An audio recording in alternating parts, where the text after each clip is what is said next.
સુરતના માંગરોળ તાલુકાના આજક ગામ નજીક ચાલુ સમારકામની કામગીરી દરમિયાન પુલનો સ્લેબ તૂટ્યો। આજક ગામ નજીક આત્રોલીથી કેશોદ તરફ જતા રોડ પરનો પુલનો સ્લેબ તૂટ્યો।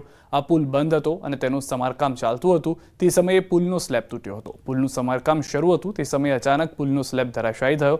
પુલ ઉપર ઉભેલા લોકો નદીમાં ખાબક્યા હતા, પરંતુ સદનસીબે કોઈ જાનહાની થઈ ન હતી। પુલ રિપેરિંગ કરતા હતા ત્યારે હિટાચી મશીન ચાલતું હતું। તે સમયે અમુક લોકો ત્યાં ઉભેલા હતા। અચાનક આ પુલનો સ્લેબ પડતા હિટાચી મશીન પણ નદીમાં ખાબક્યું।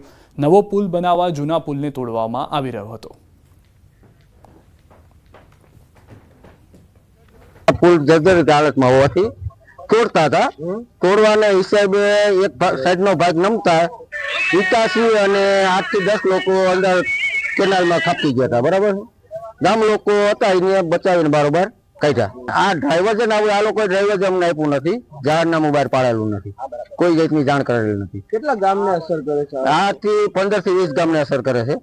માંગરોળના આજક નજીક આવેલ એક પુલ ધરાશાયી થયાની ઘટના સામે આવી અને ઘટનાના પગલે જિલ્લા કલેક્ટર સહિતના અધિકારીઓ દોડી આવ્યા હતા। સીધા જ દ્રશ્યો કે આ પુલ જે છે તે આત્રોલીથી કેશોદ તરફ જવાનો આ માર્ગ હતો અને આ પુલ તૂટ્યો નથી, પરંતુ તંત્ર દ્વારા તેને તોડવામાં આવતો હતો તેવી કલેક્ટર દ્વારા સ્પષ્ટતા કરવામાં આવી છે।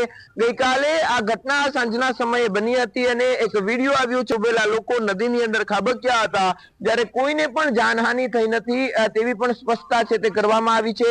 આ ઘટનાના પગલે જે ડાયવર્ઝન છે તે પણ આપવામાં આવ્યું છે। હિટાચી મશીન જે દેખાઈ રહ્યું છે તે જે કામગીરી કરી રહ્યું હતું ને ત્યારે તે નીચે પડ્યું હતું। લોકોને અહીં આવવાની મનાઈ ફરમાવવામાં આવી હતી, છતાં પણ લોકો અહીં આવ્યા હતા। હજુ પણ અહીંયા કોઈ પણ આવે તો દુર્ઘટના બની શકે તેવી સ્થિતિ છે, એટલે તંત્ર દ્વારા બંને સાઈડથી આ જે રસ્તો છે તે બંધ કરી દેવામાં આવ્યો છે। બીજી તરફ ડાયવર્ઝન માટેની પણ કામગીરી તંત્ર દ્વારા શરૂ કરી દેવામાં આવી છે। અમાર બખાઈ, ન્યૂઝ 18 ગુજરાતી, આજક।